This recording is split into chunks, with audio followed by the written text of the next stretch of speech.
Pay first, then we'll talk. That was the blunt message Donald Trump's Commerce Secretary delivered to Canada this week.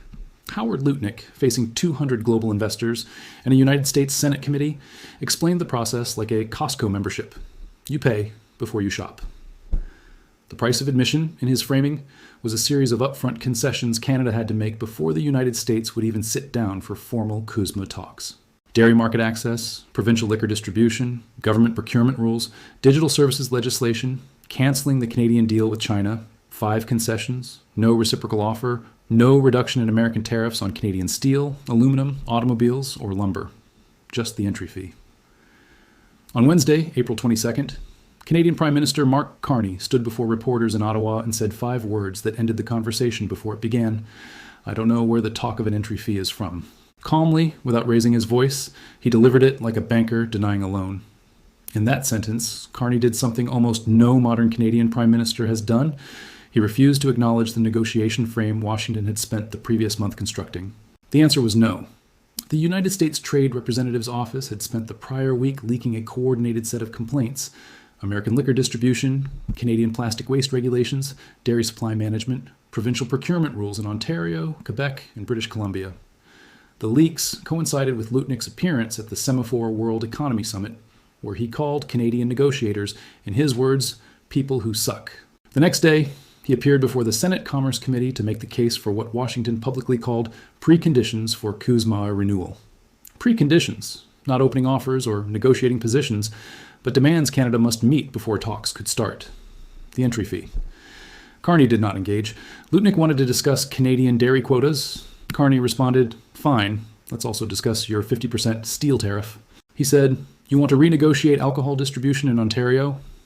Sure. Let's also talk about the 25% tariff on Canadian automobiles, digital services legislation. We can do that right after you withdraw the lumber tariffs that have been in place for months."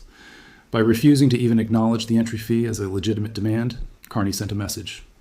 The concept did not exist in Canada's negotiation. In international diplomacy, that is the most powerful response short of formal rejection. This entry fee strategy is not new. It is the exact playbook the Trump administration used in the original NAFTA renegotiation in 2017. Robert Lighthizer, Trump's first-term trade representative, opened negotiations declaring that Trump was not interested in mere tweaking of provisions. Now in 2026, Lutnick calls CUSMA a bad deal that needs to be reimagined. The language, the strategy, the opening move, everything is identical. Publicly declare the agreement worthless, demand structural concessions before talks, and use the gap as leverage. In 2017, the strategy worked. Canada eventually conceded on dairy, auto rules of origin, and dispute settlement. Trump declared victory. The agreement was renamed. In 2026, the strategy is failing. Mark Carney is not Justin Trudeau. Trudeau approached 2017 with a domestic coalition dependent on maintaining U.S. relations at almost any cost.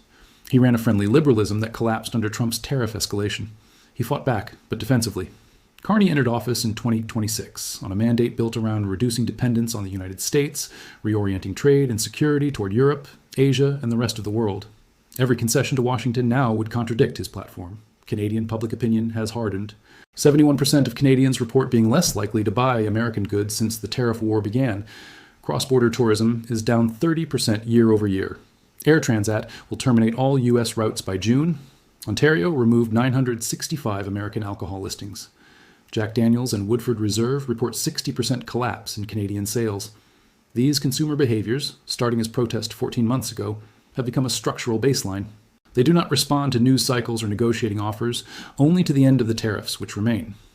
Lutnick understands the stakes. That is why his rhetoric escalated from polite irritation in February to public insults in April. Escalation is not strength. It is a sign of running out of options. The entry fee exposes a structural weakness Washington has not processed. Lutnick demanded Canada repeal dairy supply management, undoing legislation codified into federal law, eliminate provincial liquor distribution preferences, which fall under provincial jurisdiction, repeal the Online Streaming Act and the Online News Act, which would require a confidence vote Carney could not win, cancel the Beijing deal, a bilateral treaty already in force. Every entry fee demand is politically and constitutionally impossible. Washington framed Carney's inability as bad faith, but this was not negotiation. It was a setup. Carney's answer refused the frame entirely. The American Senate is not unified behind the strategy. On the same day Carney rejected the entry fee in Ottawa, Lutnick faced a Senate Commerce Committee hearing. Senator Jean Shaheen, Democrat from New Hampshire, confronted him over his "they suck" remark and the 30% collapse in Canadian tourism to her state. She held him publicly accountable, linking his rhetoric to real economic damage.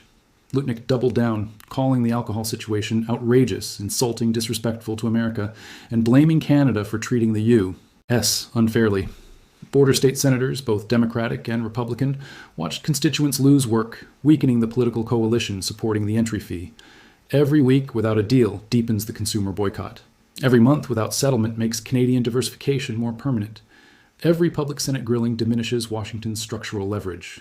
Carney acted preemptively. On Tuesday, April 21st, a day before the entry fee became public, he announced a Canada-U.S. Trade Advisory Council, chaired by U.S. Trade Minister Dominic LeBlanc, with members including former Conservative and Liberal leaders, provincial premiers, and former diplomatic appointees. This coalition built a domestic political wall around the negotiation. Any Carney concession now carries cross-partisan support. Any refusal to meet Washington's demands enjoys the same protection. The entry fee rejection became the moment Canada stopped playing by Washington's framing. 10 dominoes fell before it. Lumber, dairy, Alberta, alcohol, tourism, Lutnick's "they suck" moment, 5 rejected demands, Columbia River Treaty cancellation, medical isotope dependency, and finally the entry fee. Each previous domino was about a single sector. The entry fee rejection was different. It was Canada refusing to engage the frame entirely. 3 scenarios follow. Scenario 1, 20% probability. Washington recalibrates in 90 days, softens rhetoric, revises demands, and a framework deal emerges before July 1st with tariff reductions. Scenario 2, 45%, entry fee stays, Carney refuses, talks stall, COSMA review reaches July 1st without a comprehensive agreement, tariffs continue, Canadian diversification solidifies, new normal sets in. Scenario 3, 35%, Trump escalates, doubling tariffs, filing formal COSMA termination, Canada accelerates diversification, expanding Beijing and EU deals, renegotiating Pacific Northwest hydropower, rerouting medical isotopes, decoupling North American manufacturing.